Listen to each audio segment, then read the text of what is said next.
আসসালামু আলাইকুম আরহামাতুল্লাহি আবরাকাতুহু। কেমন আছেন ভাই বোন বন্ধুরা?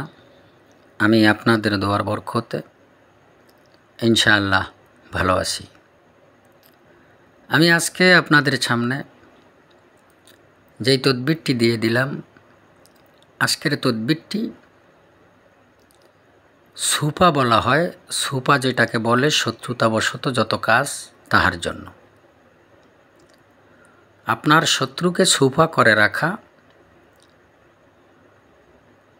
এই তদবিরটি আপনারা যদি করেন, সঠিকভাবে করতে পারেন, তাহলে আপনার শত্রুর ব্যবসা বাণিজ্য আয় উন্নতি সর্বদিক বন্ধ হয়ে যাবে। তাবিজ লিখবেন, তাবিজের নিচে অবশ্যই কিসের জন্য আপনি লিখছেন তাহা নিজে লিখে নেবেন। তাবিজের নিচে, তাবিজ লেখার পরে নিচে আপনার যেই জন্য লিখছেন, যেই আশা করে লিখছেন, ওইটা নিচে লিখে নেবেন যে অমুকের অমুক ব্যবসা বাণিজ্য সব কিছু বন্ধ হয়ে যাক, এরকম লিখে নেবেন। আপনারা শনিবার অথবা মঙ্গলবার, অমাবস্যা অথবা পূর্ণিমার সময় কুমকুম দ্বারা এই তাবিজটি লিখে নেবেন। তবে তাবিজটি লিখে নেওয়ার আগে অবশ্যই আপনি পূর্ব দিক ফিরে বসে লিখবেন, 3টি বেলপাতা 3টি তুলসী পাতা সামনে রেখে, এবং তাবিজ লিখার পরে আপনি যদি পারেন, আপনার কাছে যদি থাকে, তাহলে আপনি আপনার ওই শত্রুর কাপড়ের কোনা, কাপড়ের সুতা, মাথার চুল, অথবা ওই শত্রু যেখান থেকে হেঁটে যায় তার পায়ের ছাপ যেখানে পড়ে, পায়ের তলার মাটি যেখানে পায়ের ছাপ পড়ে হাঁটার সময়, ওইখানের কিছু মাটি তাবিজের ভিতরে দিয়ে আপনি একটি তাবিজ পুরাতন কবরে গেড়ে দিতে পারেন, শ্মশানে গেড়ে দিতে পারেন। আর একটি তাবিজ শত্রুর পথে আপনি গেড়ে দিবেন। আপনি এই কাজ অবশ্যই হালাল হতে হবে, হালাল উদ্দেশ্যে হতে হবে। শুধু শুধু অন্যর ধ্বংসর জন্য এই সমস্ত কাজ করবেন না, তাহলে নিজে ধ্বংস হয়ে যাবেন। আপনারা এই সমস্ত কাজগুলোরে কোনো সময় নর্মাল মনে করবেন না। এই সমস্ত কাজগুলো খুবই ডেঞ্জারাস, খুবই শক্তিশালী, পাওয়ারফুল হয়।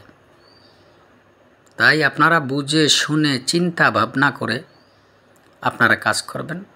তাবিজ লেখার আগে অবশ্যই আপনার নিজের শরীর বন্ধ করে নেবেন, 4 কুল পরে বুকে ফু দিয়ে নেবেন, অথবা 11 বার আয়াতুল কুরসি পরে বুকে ফু দিয়ে নেবেন। তাহার পরে আপনারা তাবিজ লিখবেন। তাবিজ সবসময় মনে রাখবেন, এই সমস্ত তাবিজ আমি বলে দেই গোপন কথাগুলো, সবসময়ের জন্য এই সমস্ত তাবিজগুলো নিম গাছের ডালের কলম দ্বারা লেখার চেষ্টা করবেন। দেখবেন আপনার কাজ সঙ্গে সঙ্গে হয়ে যাবে। নিম গাছের ডাল দ্বারা কলম বানিয়ে তাহার পরে লিখবেন। ঠিক যেইভাবে লেখা আছে স্পষ্ট দেখা যায়, আপনারা ঠিক সেইভাবে লিখবেন, লিখায় যেন ভুল না হয়। আপনারা অবশ্যই লোবানের ধোয়া দিয়ে নেবেন।